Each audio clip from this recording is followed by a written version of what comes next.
नमस्ते दोस्तों। आज हम एनसीईआरटी की किताब वसंत भाग 3 में से कक्षा 8वीं पाठ संख्या 12 सुदामा चरित पाठ के शब्दार्थ करेंगे, प्रसंग सहित व्याख्या करेंगे और अभ्यास के प्रश्न उत्तर करेंगे। तो आइए वीडियो को शुरू करते हैं। सुदामा चरित पाठ की व्याख्या। पाठ संख्या 12 सुदामा चरित।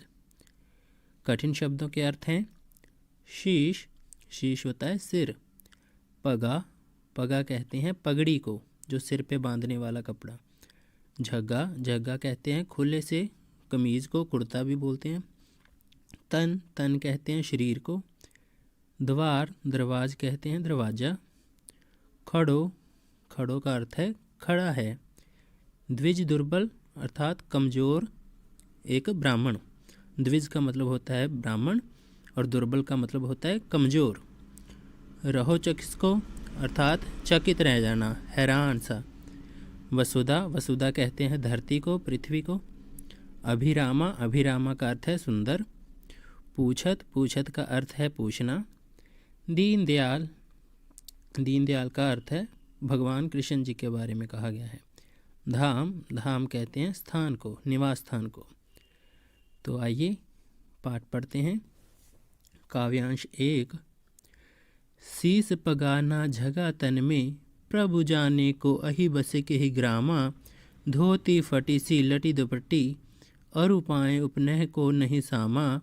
द्वार खड़ो द्विज दुर्बल एक, रहो किसको वसुधा अभिरामा।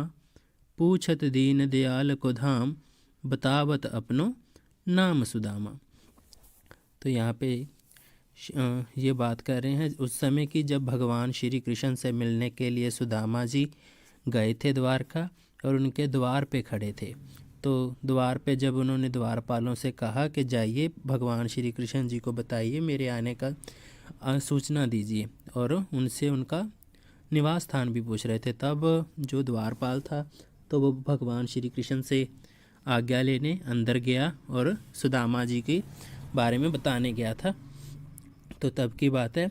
तो जो द्वारपाल है वो श्री कृष्ण जी से कहते हैं कि शीस पगा ना झगा तन में, प्रभु जाने को आई बसे के ही ग्रामा। अर्थात सिर पर उसके पगड़ी नहीं है और शरीर के ऊपर उसने कुर्ता भी नहीं पहना हुआ, एक गमछा सा रखा हुआ है, और किस गांव से आया है इसके बारे में भी उसने कुछ नहीं बताया। धोती फटी सी लटी दुपट्टी, अरु पाए उपनह को नहीं सामा। धोती उसकी फटी सी है और उसके कंधे ऊपर गमछा रखा हुआ है। पाँव, उपनय होता है जूता, पाए होता है पाँव, तो उसने पाँव में जूता भी नहीं पहना हुआ है। तो द्वार खड़ो द्विज दुर्बल एक, रहो चकिसको वसुधा अभिरामा। तो वो कह रहे हैं द्वार पे एक कमज़ोर सा ब्राह्मण खड़ा है और हैरान सा होकर वो धरती की सुंदरता को और महलों की सुंदरता को निहार रहा है और पूछ रहा है आपका धाम अर्थात श्री कृष्ण जी के निवास स्थान के बारे में पूछ रहा है, और बताने पर उसने अपना नाम बताया है सुदामा। तो सीधी सी बात है, वो कह रहे हैं कि जब द्वारपाल श्री कृष्ण जी से बात करते हैं तो वो उसके जो सुदामा जी हैं उसका पहरावा, उसका हुलिया, उसकी दशा का बखान करते हैं श्री कृष्ण जी से और कहते हैं कि ना तो सिर पे पगड़ी है, ना ही तन पे कुर्ता है, और गमछा सा पहना हुआ है। एक दुर्बल सा ब्राह्मण जिसके पाँव में चप्पल भी नहीं है और फटी सी धोती पहनी हुई है, और द्वार पे खड़ा हुआ महलों की सुंदरता को और धरा की सुंदरता को निहारे जा रहा है और आपका निवास स्थान पूछ रहा है, और उसने अपना नाम सुदामा बताया है। प्रसंग है प्रस्तुत काव्यांश हमारी हिंदी की पाठ्य पुस्तक वसंत भाग 3 में संकलित नरोत्तम दास जी द्वारा रचित काव्य सुदामा चरित से लिया गया है। इसमें श्री कृष्ण के बचपन के मित्र सुदामा अपनी पत्नी के आग्रह करने पर कुछ आर्थिक सहायता पाने की आशा में उनकी नगरी द्वारका पैदल जा पहुँचे हैं। कवि ने उसी समय के दृश्य का वर्णन किया है। तो प्रसंग में हमेशा 3 बातें जरूर लिखी जाती हैं, एक किताब का नाम, एक कवि या कवित्री का नाम और एक कविता का नाम। तो यहाँ पे इस प्रसंग में भी 3 बातें लिखनी है और आखिरी जो पंक्ति होती है वो जो हमने व्याख्या करनी होती है उसमें से होनी है। तो इस जो काव्यांश है इससे हमें पता चलता है कि जो सुदामा जी हैं वो अब आर्थिक सहायता पाने के लिए श्री कृष्ण जी की नगरी पैदल जा पहुँचे हैं और उस समय का जो दृश्य है उस दृश्य का वर्णन इस काव्यांश में किया गया है। व्याख्या है, ऊपरयुक्त पंक्तियों में कवि कहते हैं कि जब सुदामा कृष्ण के महल के सामने खड़े थे तब द्वारपाल ने महल के अंदर जाकर श्री कृष्ण को बताया कि हे प्रभु, बाहर महल के द्वार पर एक गरीब व्यक्ति खड़ा हुआ है, बहुत ही दयनीय अवस्था है और वह आपके बारे में पूछ रहा है। उसके सिर पर ना तो पगड़ी है और ना ही शरीर पर कोई कुर्ता है। पता नहीं वो किस गांव से चलकर यहाँ तक आया है। उसने ऐसा कुछ नहीं बताया। वह फटी हुई धोती और गमछा पहने हुए है, उसके पैरों में जूते भी नहीं हैं। द्वारपाल आगे कहता है कि दरवाजे पर खड़ा हुआ गरीब कमजोर सा ब्राह्मण हैरान होकर पृथ्वी और महल के सौंदर्य को निहार रहा है। वह द्वारका नगरी को देखकर बहुत ही हैरान है। वह सुंदर महलों को बहुत ही हैरानी की दृष्टि से देख रहा है। वह दीनदयाल अर्थात आपका निवास स्थान पूछ रहा है और अपना नाम सुदामा बता रहा है। कठिन शब्दों के अर्थ हैं ऐसे बेहाल का अर्थ है बुरे हाल। बेवाइन सो फटी हुई एड़ियों को कहते हैं बेवाइन। पग कहते हैं पाँव को। कंटक का अर्थ होता है कांटा। पुनिजोय का अर्थ है निकालना। महादुख का अर्थ है बहुत दुख। सखा का अर्थ होता है मित्र। इते न किते अर्थात इतने दिन। दीन दशा अर्थात बुरी दशा। करुणा करके का अर्थ है दया करके। करुणानिधि अर्थात दया के सागर। पानी प्रात खुला बर्तन। हाथ छुयो नहीं अर्थात हाथ ना लगाया। नैनन के जल अर्थात आँखों के आंसू की बात कर रहे हैं। तो पग कहते हैं पैर। काव्यांश 2 है। ऐसे बिहाल बिवायन सोपग कंटक जाल लगे पुनिजोए। हाय महादुख पायो सखा तुम आए इतना किते दिन खोए। देख सुदामा की दीन दशा करुणा करके करुणा निधि रोए। पानी परा तो हाथ छुओ नहीं नैनन के जल सो पग धोए। तो ये वाला जो काव्यांश है इसमें जो सुदामा जी की दशा है उसको श्री कृष्ण जी निहारते हैं। जब द्वारपाल ने श्री कृष्ण जी से सुदामा जी के पहरावे के बारे में उनके सारे व्यवहार के बारे में जब बताया तो सुदामा नाम सुनते ही वो खड़े हो गए और सुदामा जी से मिलने के लिए द्वारका नगरी के द्वार पर आ गए। तब उन्होंने देखा ऐसे बेहाल ब्यायन सोपग कंटक जाल लगे पुनिजोय। तो उन्होंने देखा ये जो फटी एड़ियाँ हैं सुदामा जी की और उनके पैरों में कंटक अर्थात कांटे लगे हुए हैं और वो कांटों को ढूंढ के निकाल रहे हैं और उनकी दशा देखकर बहुत ही दुखी हो रहे हैं। तो वो कहते हैं हाय महादुख पायो सखा तुम आए इतने कितने दिन खोए। अर्थात तुम इतने दिन के बाद आए हो और इतना दुख पाया है। तो आपकी दशा देखकर श्री कृष्ण जी को कह रहे हैं कि आपकी दशा से मुझे भी बहुत दुख हो रहा है। देख सुदामा की दीन दशा करुणा करके करुणा निधि रोए। अर्थात जब सुदामा जी की इतनी दीन दशा इतनी बुरी हालत देखी तो जो श्री कृष्ण जी थे वो भी रोने लग गए। अर्थात दया के सागर हैं जो करुणा करने वाले हैं वो स्वयं भी रोने लग गए। उनके आँखों से भी अश्रुधारा बहने लग गई। तो पानी परातों को हाथ छुओ नहीं नैनन के जल सो पग धोए। तो सुदामा जी के सत्कार में उनके चरण धोने के लिए जो प्रांत आई थी और पानी आया था उनको श्री कृष्ण जी ने हाथ भी नहीं लगाया और आँखों में से जो अश्रुधारा बह रही थी तो आँखों के आंसुओं से ही उन्होंने सुदामा जी के चरण धो दिए थे। प्रस्तुत काव्यांश हमारी हिंदी की पाठ्य पुस्तक वसंत भाग 3 में संकलित नरोत्तम दास जी द्वारा रचित काव्य सुदामा चरित से लिया गया है। इसमें कृष्ण सुदामा के मिलन तथा सुदामा की दीन अवस्था व कृष्ण की उदारता का वर्णन है। व्याख्या ऊपरयुक्त पंक्ति में कवि कहते हैं कि कृष्ण सुदामा के विशेष में सुनकर दौड़कर बाहर आए तथा सुदामा को बेहाल देखा। सुदामा के बुआइयों से भरे पैर से श्री कृष्ण ने कांटे खोज कर निकाले और प्रेम से बोले कि मेरे परम मित्र, तुमसे अलग होना मेरे लिए महादुख था। तुम इतने दिन कहाँ रहे? सुदामा का ऐसा हाल देख कर दया के सागर श्री कृष्ण दया से रो पड़े। उन्होंने सुदामा के पैर धोने के लिए महंगाई परात को हाथ नहीं लगाया, बल्कि अपने आंसुओं से ही पैर धो डाले। कठिन शब्दों के अर्थ हैं कछु, कछु का अर्थ है कुछ, काहे ना देत का अर्थ है किस कारण, चापे अर्थात छुपाना, पोटरी मतलब पोटली, चाबी का अर्थ है चबाना, बान का अर्थ है आदत, प्रवीण का अर्थ है कुशल, पाछली बानी अर्थात पुरानी आदत, तजी, तजी का अर्थ है छोड़ना या छोड़ी हुई, तंदूल का अर्थ है सौगात या चावल भी कह सकते हैं। काव्यांश 3। कछु भाभी हमको दियो सो तुम काहे न देत, चापी पोटरी काख में रहे कहो के ही हेत, आगे चना गुरु मात दिए ते, लय तुम चाब हमें नहीं दीने, स्यास कहाव मुस्काए सुदामा सो, चोरी की बान में हो जो प्रवीणे, पोटरी काख में चाप रहे तुम, खोलत नहीं सुधा रस भीने, पाछली बानी अजो ना तो जो तुम, तैसे भाभी के तंदूल कीने।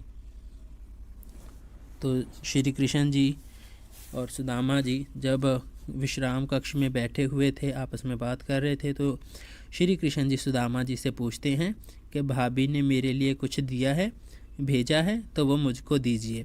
तो कछु भाभी हमको दियो सो तुम काहे ना देत, अर्थात भाभी ने कुछ ना कुछ मेरे लिए भेजा होगा और तुम मुझे वो क्यों नहीं दे रहे, और जो दिया है उसे काख में अर्थात बगल में क्यों छुपा रहे हो। वो पोटली है जो भाभी ने मेरे लिए भेजी है, उसको बगल में क्यों छुपा रहे हो। तो चाप पोटली काख में रहे कहो के ही हेत, किस बात की झिझक है, तुम मुझे वो पोटली क्यों नहीं दे रहे और बगल में क्यों छुपा रहे हो। आगे चना गुरु मात दिए ते, लय तुम चाब हमें नहीं दीने, कि पुरानी बात जो बचपन में गुरु माता ने मुझे मेरे लिए चने दिए थे और तुम वो भी खा गए थे और तुमने वो चने भी नहीं दिए थे। तो एक बार की बात है, जब सुदामा जी और श्री कृष्ण जी एक जगह पर सनीपंदी आश्रम में शिक्षा प्राप्त करते थे, तब उनको एक दिन लकड़ियाँ लाने के लिए भेजा गया। तब गुरु माता ने उनको रास्ते में खाने के लिए चने दिए थे, तो वो चने सुदामा जी ने अकेले खा लिए थे। वो चने उन्होंने श्री कृष्ण जी को खाने को नहीं दिए थे। इसीलिए श्री कृष्ण जी मुस्कुराकर कहते हैं कि चोरी की बान हो जो प्रवीण, अर्थात चोरी करने में तुम पहले से ही कुशल थे, निपुण थे, तो अब भी वैसे ही कर रहे हो। पहले गुरु माता के जो चने दिए थे वो खा लिए थे, आज भाभी द्वारा दिए गई ये पोटली मुझसे दे नहीं रहे हो, वो बगल में छुपा रहे हो।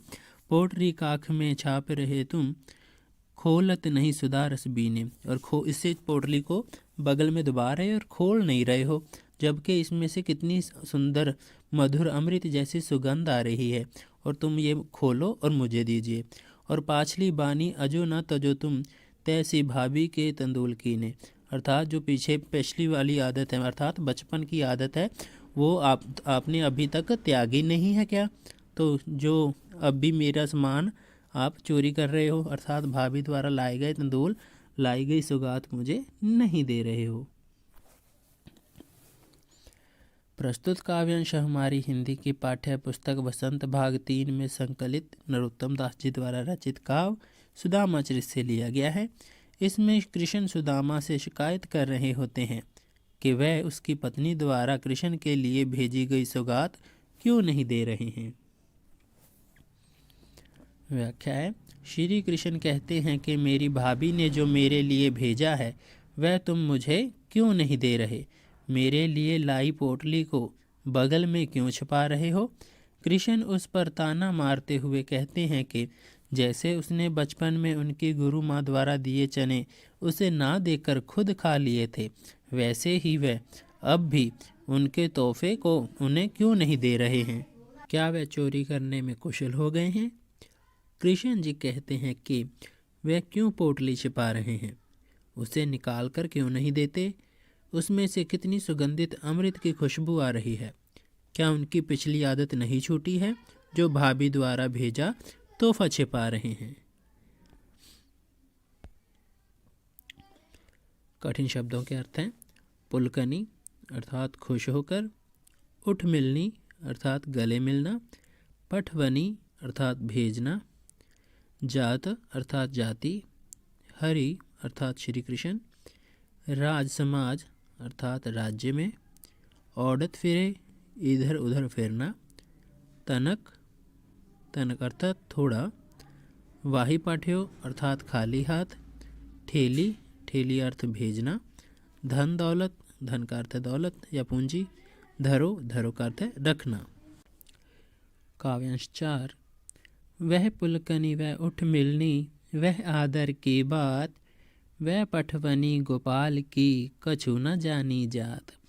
घर घर कर औडत फिरे तनक दही के काज, कहाँ भयो जो अब भयो हरि को राज समाज। हो आवत नहीं हो तो वहीं पाठ्यो ठेली, अब कहियो समुझाए के बहुधन धरो सकेली। तो इस दोहे में, इस काव्यांश में जो सुदामा जी हैं वो विदायगी के समय बहुत नाराज हैं क्योंकि श्री कृष्ण जी ने उन्हें खाली हाथ भेज दिया था। तो वो कह रहे हैं कि वह पुलकनी वह उठ मिलनी वह आदर की बात, वह पठवनी गोपाल की कछु न जानी जात। अर्थात जब वो महल में आए थे तब श्री कृष्ण जी ने बहुत ही प्रसन्नता के साथ उनको उठकर मिले थे और बड़े ही आदर सत्कार से उनसे उनकी आवभक्त की थी, उनका स्वागत किया था। और क्या वो सब दिखावा था जो श्री कृष्ण ने किया था? क्यों? क्योंकि अब जो उन्होंने भेजा है वापस विदायगी के समय पठवनी गोपाल के, अर्थात पठवनी का अर्थ होता है विदायगी, तो जब उन्होंने खाली हाथ भेजा है तो क्या ये वही श्री कृष्ण है जो आते वक्त जो मुझे प्रसन्नता पूर्वक उठकर मिले थे? तो इस बात से वो नाराज हैं। तो कह रहे हैं घर घर कर औडत फिरे तनक दही के काज, कहाँ भयो जो अब भयो हरि को राज समाज। तो वो कहते हैं बचपन में जो श्री कृष्ण जी हैं थोड़ी सी चीज़ के लिए, थोड़ी सी दही के लिए या माखन के लिए घर घर में घूमा करते थे और हाथ फैलाया करते थे, और वो श्री कृष्ण जी अब मुझे क्या देंगे? तो ये वही श्री कृष्ण जी है, इनको मैं बालपन से जानता हूँ। तो हो आवत नहीं हो तो वाही पाठे ओ ठेली, अब कहियो समुझाए के बहुधन धरो सकेली। तो वो कहते हैं कि मैं जो चावल मांग के लाया था वो भी श्री कृष्ण जी ने ले लिए और मुझे जाते समय कुछ भी नहीं दिया। तो वो कह रहे हैं कि अब मैं घर जाकर अपनी पत्नी से क्या कहूँगा? बस यही कहूँगा कि बहुत सारा धन मिल गया। तो वो क्योंकि सुदामा जी तो आना चाहते ही नहीं थे, उनकी पत्नी ने हठपूर्वक उन्हें भेज दिया था। तो प्रस्तुत काव्यांश हमारी हिंदी की पाठ्य पुस्तक वसंत भाग 3 में संकलित नरोत्तम दास जी द्वारा रचित काव्य सुदामा चरित से लिया गया है। इस पद में श्री कृष्ण सुदामा को खाली हाथ भेज देते हैं। इस बात पर सुदामा को बहुत दुख होता है।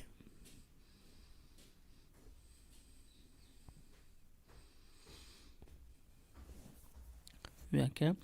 ऊपरयुक्त पंक्तियों में सुदामा सोच रहे हैं कि जब वह श्री कृष्ण के यहाँ पहुँचे थे तब तो उन्होंने बड़ी प्रसन्नता दिखाई थी, वह उठकर गले मिले थे और सुदामा को बहुत आदर भी दिया था, पर विदायगी के अवसर पर इस तरह खाली हाथ भिजवाने की बात सुदामा को कुछ समझ नहीं आ रही थी। वास्तव में श्री कृष्ण ने सुदामा को उनके 2 मुट्ठी चावल खाते ही 2 लोगों की धन दौलत दे डाली थी, जिससे सुदामा बिल्कुल अनजान थे। सुदामा कृष्ण के बचपन को याद करके सोचते हैं कि ये वही कृष्ण है जो थोड़ी सी चीज़ मांगने के लिए घर घर हाथ फैलाया करता था। भला वह उन्हें क्या देंगे? सुदामा तो पहले ही से माखन चोर कृष्ण को जानते थे, पर उनकी पत्नी ने ही उन्हें जिद करके यहाँ भेजा था। सुदामा बहुत नाराज थे और सोच रहे थे कि अब जाकर वह अपनी पत्नी से कहेंगे कि बहुत धन मिल गया है, अब इसे संभाल कर रखो। वह यहाँ आना नहीं चाहते थे। अब हालत ये थी कि जो चावल वह मांग कर लाए थे वह भी श्री कृष्ण ने ले लिए थे। बदले में खाली हाथ वापसी हुई। कठिन शब्दों के अर्थ हैं वैसोई, वैसोई का अर्थ है वैसे। गजबाजे अर्थात हाथी घोड़ा। संभ्रम छायो अर्थात भ्रम हो गया। पर्याय अर्थात अनजान। मार्ग अर्थात रास्ता। फेरी करे अर्थात दोबारा। भवन अर्थात भवन। बिलोकिबे अर्थात देखना। लोचत का अर्थ है लालच। समझायो, समझायो का अर्थ है बीच में। झोंपड़ी, झोंपड़ी का अर्थ है झोंपड़ी। खोज ना पायो अर्थात ढूंढ ना सका या ना ढूंढ पाना। काव्यांश 5। वह सोई राज समाज बने, गज बाजे घनबन सम्भ्रात छायो। कैंधो पर्यो कहु मार्ग भूले, के फिरे कै मैं अब द्वारका आयो। भौन बिलो के बिको मन लोचत, सोचत ही सब गांव समझायो। पूछत पांडे फिरे सब सो, पर झोंपड़ी कहु को खोज न पायो। तो इस जो काव्यांश में जो सुदामा जी है वापसी करके अपने नगर में पहुंचते हैं तो क्या देखते हैं, वहाँ पर भव्य महल बने हुए हैं।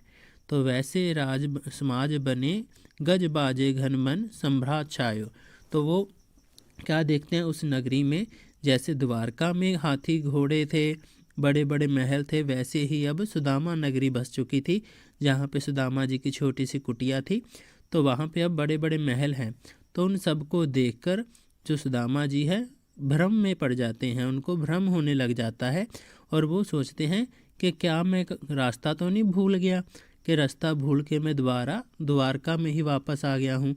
तो वो इसलिए भ्रम हुआ क्योंकि जो सुदामा नगरी श्री कृष्ण जी ने बसाई थी उनके लिए, तो वो अपनी द्वारका के जैसी ही थी। तो भौन बिलोक बिक्यो मन लोचत, सोचत ही सब गांव समझायो। और वो देखना चाहते थे कि उनकी कुटिया है कहाँ। तो वो सारे के सारा जो गांव था उन्होंने खोजा, लेकिन उनको अपनी कुटिया नहीं मिली। सब ने उनको समझाया, अर्थात वो सबसे पूछ रहे थे कि ये आपकी सुदामा नगरी है और इसमें आपका घर है, लेकिन वो अपनी कुटिया को ही खोज रहे थे। तो पूछत पांडे फिरे सब सो, पर झोंपड़ी को कहूँ खोज न पायो। वो झोंपड़ी को खोज इसलिए नहीं पाए थे क्योंकि अब उनकी जो झोंपड़ी थी एक सुंदर महल में बदल चुकी थी।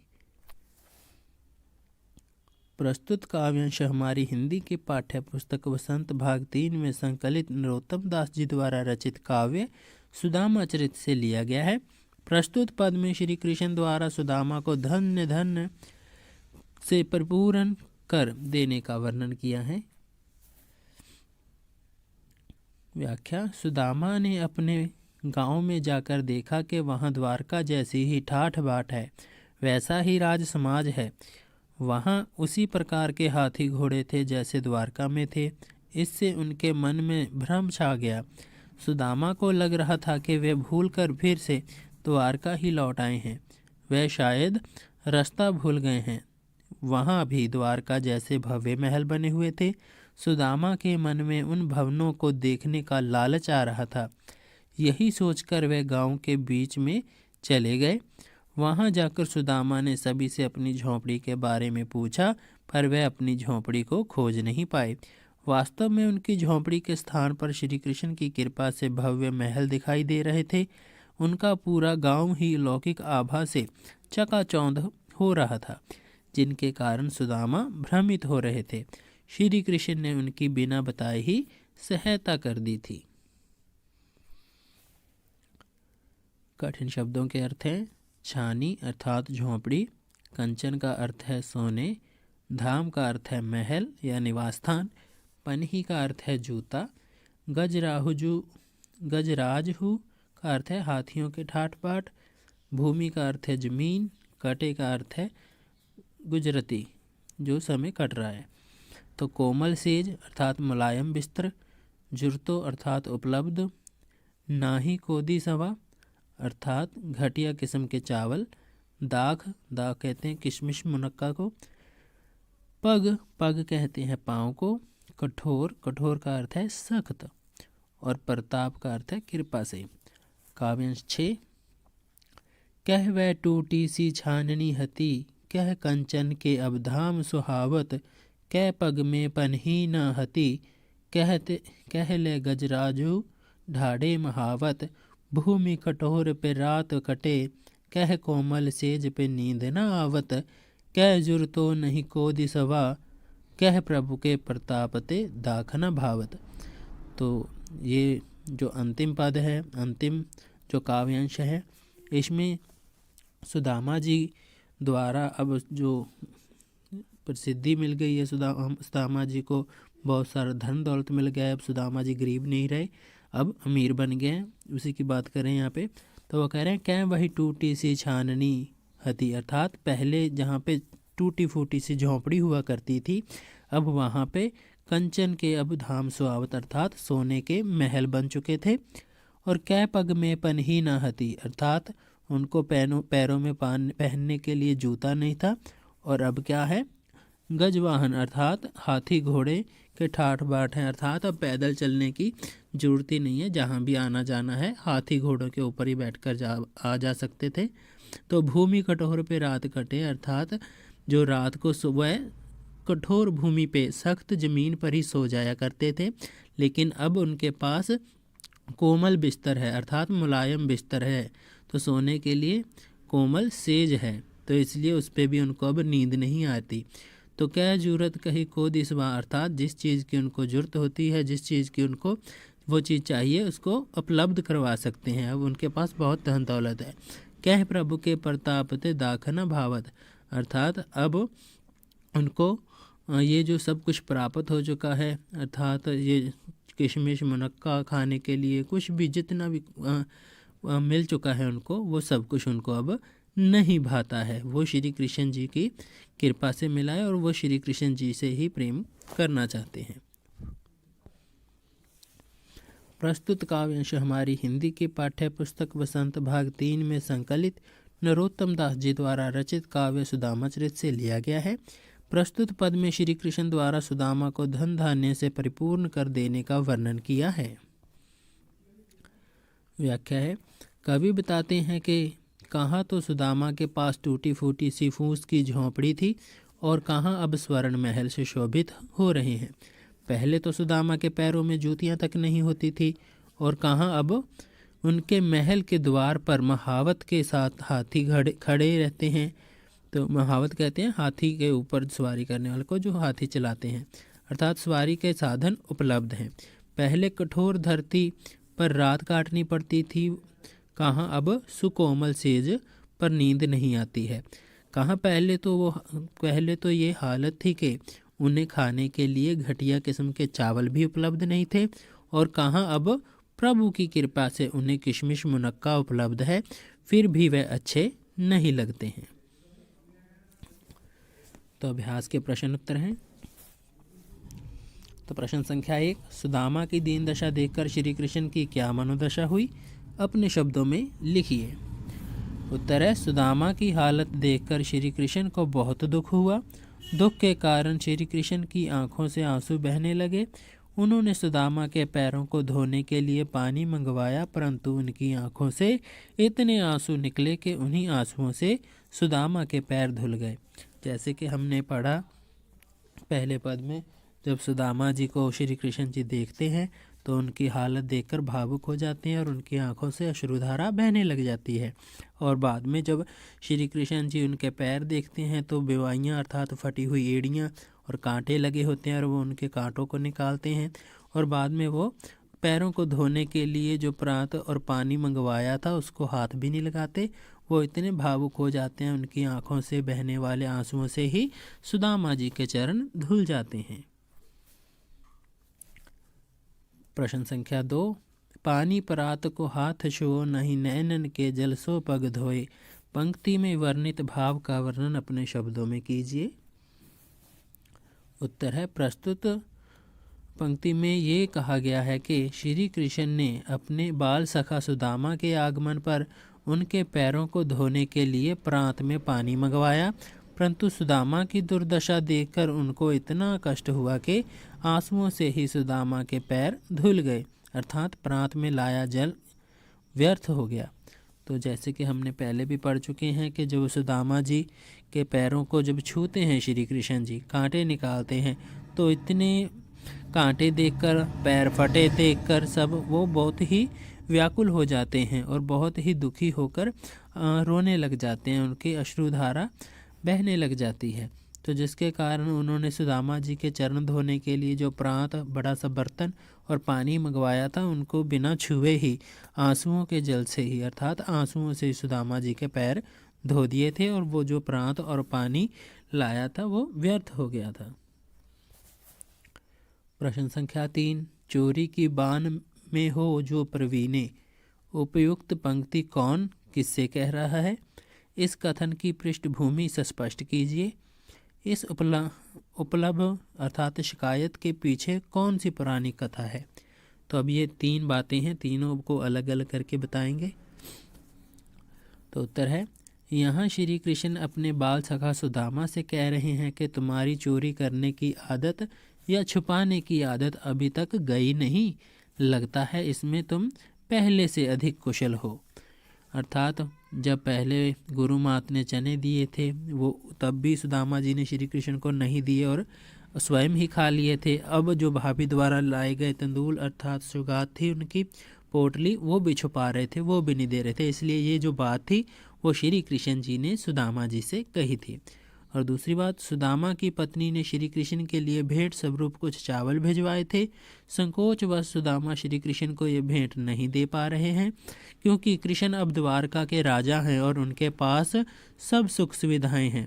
परंतु श्री कृष्ण सुदामा पर दोष रोपण करते हुए इसे चोरी कहते हैं और कहते हैं कि चोरी में तो तुम पहले से ही निपुण हो गए। जो सुदामा जी जब श्री कृष्ण जी से मिलने आए तो उनकी पत्नी ने एक पोटली में कुछ चावल बांध के दे दिए थे। तो सुदामा जी संकोच कर रहे थे, वो इसलिए क्योंकि अब द्वारकाधीश हैं वो। श्री कृष्ण अब बहुत बड़े आदमी बन चुके हैं, उनसे जो भी राजा महाराजाएं मिलने आते थे तो उनके लिए बड़े बड़े तोहफे लाते थे, और वहाँ पे सुदामा जी की छोटी सी पोटली देकर वो शर्मिंदा नहीं होना चाहते थे, इसलिए वो संकोच कर रहे थे देने में। लेकिन इसके विपरीत जो श्री कृष्ण जी थे वो सुदामा जी पर हंसी मजाक में दोष लगाते हैं उन पर कि आपने चोरी की है, जो भाभी के लाई हुई सौगात मुझे नहीं दे रहे, मुझसे छुपा रहे हो। और वो उन्हें अपनी बचपन की बात भी याद लाते हैं जब गुरु मात ने चने दिए थे और सुदामा जी ने स्वयं ही खा लिए थे, श्री कृष्ण के साथ नहीं बांटे थे। तो तीसरी बात, इस शिकायत के पीछे एक पुरानी कथा है। जब श्री कृष्ण और सुदामा आश्रम में अपनी अपनी शिक्षा ग्रहण कर रहे थे, उस समय एक दिन वह जंगल में लकड़ियां चुनने जाते हैं। गुरु माता ने उन्हें रास्ते में खाने के लिए चने दिए थे। सुदामा श्री कृष्ण को बिना बताए चोरी से चने खा लेते हैं। उसी चोरी की तुलना करते हुए श्री कृष्ण सुदामा को दोष देते हैं। तो यह जो पुरानी कथा है, तो एक बार सुदामा जी और श्री कृष्ण जी जिस आश्रम में शिक्षा प्राप्त करते थे, वहाँ गुरु माता ने उन्हें जंगल से लकड़ियाँ लाने के लिए कहा था और समय बहुत लगता, तो इसीलिए रास्ते में कुछ खाने के लिए चने दे दिए थे। तो लेकिन ये बात, वो चने सुदामा जी को दिए थे उन्होंने।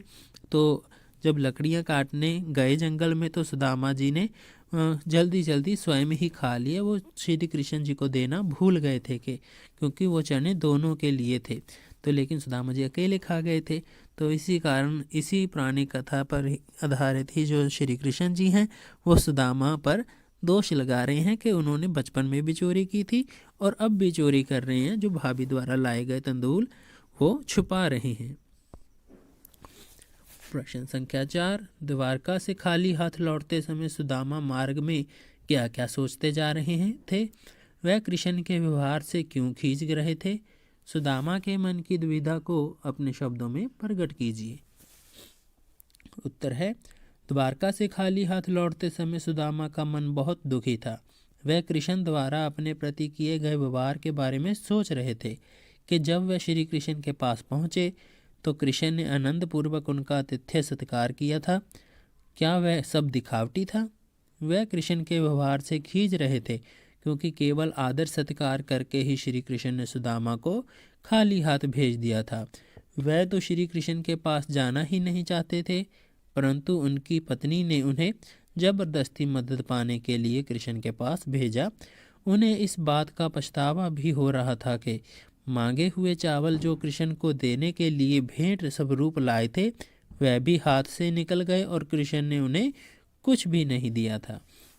तो सुदामा जी जब आए थे श्री कृष्ण जी से मिलने तो उन्होंने बहुत ही प्रसन्नतापूर्वक सुदामा जी का सत्कार किया। अपने सिंहासन से उठकर उनको मिले, उनके पाँव से कांटे निकाले, अपने आंसुओं से उनके चरण धो दिए। तो उनको बहुत ही आदर सत्कार दिया, आतिथ्य सत्कार दिया। तब तो सुदामा जी बहुत प्रसन्न हुए। लेकिन जब विदायगी का समय आया तो सुदामा जी को श्री कृष्ण जी ने खाली हाथी विदा कर दिया था। तो रास्ते में सुदामा जी यही सोच रहे थे कि क्या ये वही श्री कृष्ण जी हैं जो मेरे आते इस वक्त इतने प्रसन्नतापूर्वक मिले और जाते वक्त खाली हाथ भेज दिया। तो ये जो वो वार था उन्हें कुछ समझ में नहीं आ रहा था, क्योंकि वो अनजान थे। क्योंकि जो श्री कृष्ण जी थे उन्होंने बिना मांगे ही सुदामा को बहुत सारा धन, 2 लोगों का धन उनके 2 मुट्ठी चावलों के बदले दे दिया था। लेकिन ये बात सुदामा जी अभी नहीं जानते थे, इसीलिए वो सोच रहे थे कि जो मांगे हुए चावल हैं वो भी हाथ से निकल गए और श्री कृष्ण जी ने उन्हें खाली हाथ वापस विदायगी अर्थात वापस अपने घर भेज दिया। प्रश्न संख्या 5। अपने गांव लौटकर जब सुदामा अपनी झोंपड़ी नहीं खोज पाए तब उनके मन में क्या क्या विचार आए, कविता के आधार पर स्पष्ट कीजिए।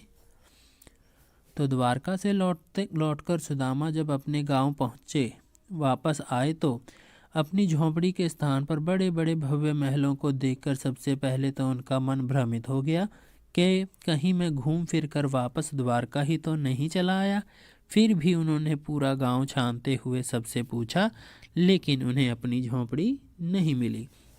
तो सुदामा जी जब अपने गांव वापस आ गए थे तब उनको भ्रम हो गया था। वो बड़े बड़े महल देखकर, हाथी घोड़ों का ठाठ बाट देखकर भ्रमित हो गए थे कि कहीं वो घूम फिर के दोबारा तो द्वारका में नहीं आ गए। तो इसीलिए वो भ्रमित हो गए। तो और फिर उन्होंने वो सुंदरता देखने के लिए जब गांव के अंदर गए तो उन्होंने सबसे पूछा कि मेरी झोंपड़ी कहाँ है। तो झोंपड़ी नहीं मिल पा रही थी, वो नहीं खोज पा रहे थे। क्यों? क्योंकि उनकी झोंपड़ी के स्थान पर अब बड़े बड़े महल बन चुके थे। प्रश्न संख्या 6। निर्धनता के बाद मिलने वाली संपन्नता का चित्रण कविता की अंतिम पंक्तियों में वर्णित है, उसे अपने शब्दों में लिखिए। उत्तर है, श्री कृष्ण की कृपा से निर्धन सुदामा की दरिद्रता दूर हो गई। जहाँ सुदामा की टूटी फूटी सी झोंपड़ी रहा करती थी वहाँ अब सोने का महल खड़ा है। कहाँ पहले पैरों में पहनने के लिए चप्पल तक नहीं थी, वहाँ अब घूमने के लिए हाथी घोड़े हैं। पहले सोने के लिए केवल ये कठोर भूमि थी और अब शानदार नरम मुलायम बिस्तरों का इंतजाम है। कहाँ पहले खाने के लिए चावल भी नहीं मिलते थे और आज प्रभु की कृपा से खाने को मनचाही चीज़ उपलब्ध है, परंतु वह अच्छे नहीं लगते। तो जो काव्यांश 6 है उसमें सुदामा जी के द्वारा संपन्न होने के अर्थात निर्धनता से संपन्नता की ओर जो उनका रुझान हुआ था और वो संपन्न हो गए थे उनके बारे में बताया गया है कि उनकी घास फूस की झोंपड़ी की जगह पर अब सोने का महल है। पहनने को जो जूता नहीं था अब उनके पास हाथी घोड़े हैं चलने के लिए। पैदल सवारी की अब चिंता ही नहीं रही। पहले जब भी जाते थे वो पैदल जाया करते थे। इसके अतिरिक्त वो अब ज़मीन पर ही सोया करते थे, लेकिन अब उनको पास सोने के लिए मुलायम बिस्तर हैं। तो इसी प्रकार पहले खाने के लिए उनको दर दर मांगना पड़ता था, भीख मांग कर ही अपना गुजारा करते थे। लेकिन अब उनके पास 56 भोग तक खाने के लिए हैं, लेकिन ये सब उनको अब अच्छे नहीं लगते हैं। वीडियो देखने के लिए आपका धन्यवाद। हमारे YouTube चैनल को सपोर्ट करें। हमारे YouTube चैनल का नाम है हिंदी विद राधेश्याम। वीडियो अच्छी लगी हो तो इसको लाइक करें, कमेंट करें और अपने दोस्तों के साथ शेयर करें। धन्यवाद।